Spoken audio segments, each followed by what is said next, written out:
腓立比書2章12至30節。這樣看來，我親愛的弟兄，你們既是常信服的，不但我在你們那裏，就是我如今不在你們那裏，更是信服的，就當恐懼戰兢，造成你們得救的功夫，因為你們立志行事，都是神在你們心裏運行，為要成就他的美意。凡所行的，都不要發怨言，起爭論，使你們無可指責，誠實無偽，在這彎曲悖謬的世代，作神無瑕疵的兒女。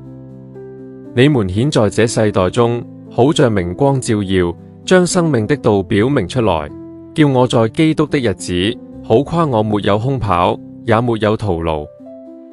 我以你們的信心為貢獻的祭物，我若被澆奠在其上，也是喜樂，並且與你們眾人一同喜樂。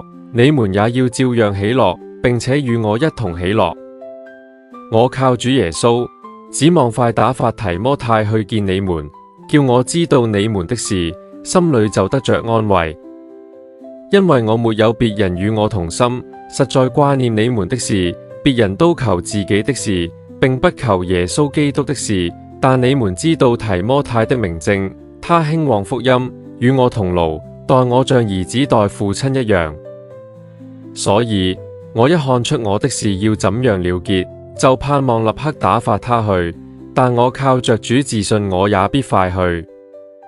然而我想必須打發以巴弗提到你們那裏去，他是我的兄弟，與我一同做工，一同當兵，是你們所差遣的，也是供給我需用的。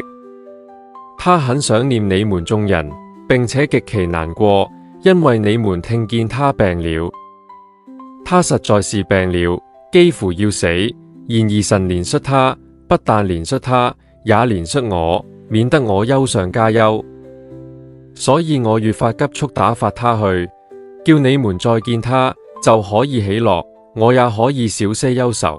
故此你們要在主裏歡歡樂樂的接待他，而且要尊重這樣的人，因他為做基督的功夫，幾乎至死，不顧性命，要補足你們供給我的不及之處。